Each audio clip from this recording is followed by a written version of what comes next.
This will start. We're ending up efficiency. We have productive efficiency, allocative efficiency, dynamic efficiency. But we want to check efficiency in the market structure. What's the market structure? The market structure is based on how competitive the market is and the characteristics in that market. So what are those things we see in that market? So things we see in that market will determine if the market is called a monopoly or an oligopoly or whatever we need to call it. But whatever we call that market, whatever definition we give to that market, it will be based on the features, the characteristics of features, or the extent of competition. So how competitive is that market? Or how is there no competition in that market? A market that there is no competition, we call it a monopoly, which means a market structure with just one single seller in that market. For example, this is a school. If we only have this kind of school in the whole of Tripoli, it is a monopoly. That's what monopoly is. I think you get it. Do you understand? Yes, yes. So it's a monopoly because it's the only one supplying education. No other schools are available. That makes it a monopoly.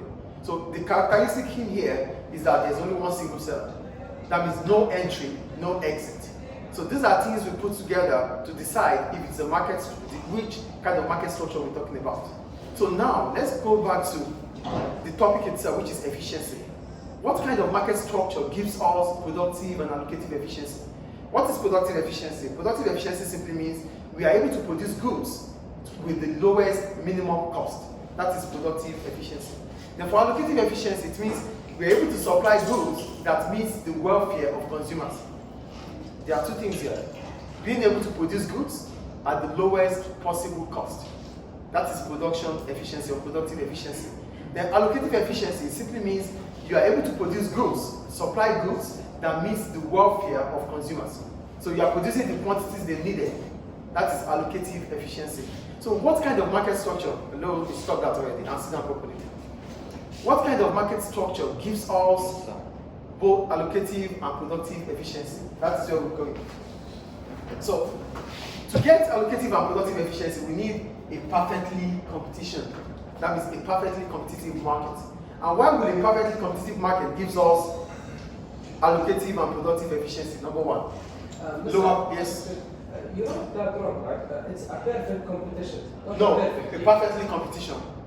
A perfectly competitive, sorry, a perfectly competitive market. Competitive market. A perfectly competitive market. Can I keep it a perfect competition? No. A perfect competition. Yes, you can leave it as a perfect competition. Or a perfectly competitive market. It's okay, either ways.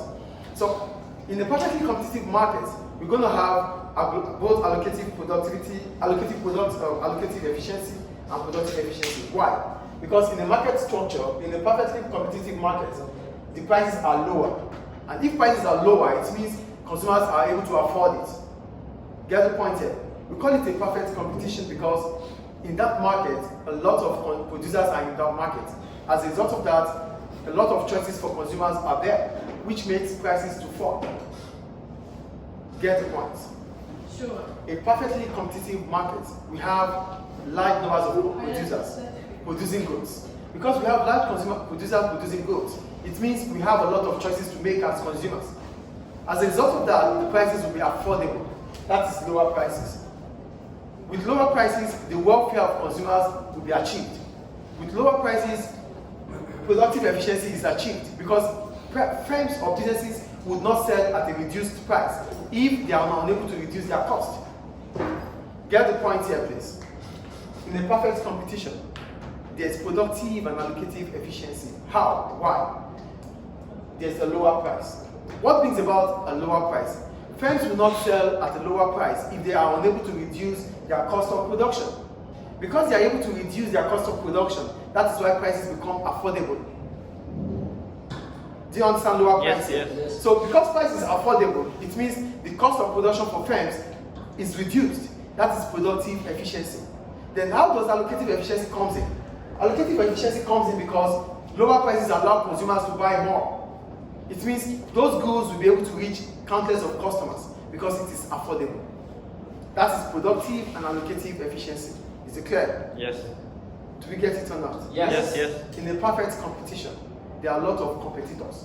As a result of that, prices become affordable. And if prices are affordable, it's because firms are able to reduce their cost. Reducing their cost makes price to become lower, which allows consumers to buy more. The second point, uniqueness of products. In a perfect competitive market, they sell homogeneous products, which means they sell almost the same products. Hello, sit properly, please. Sit properly too. No, sit properly. I'm sitting. Okay. I just felt you're not sitting properly. In a perfect competition, there is homogeneous products, which means they sell almost the same products.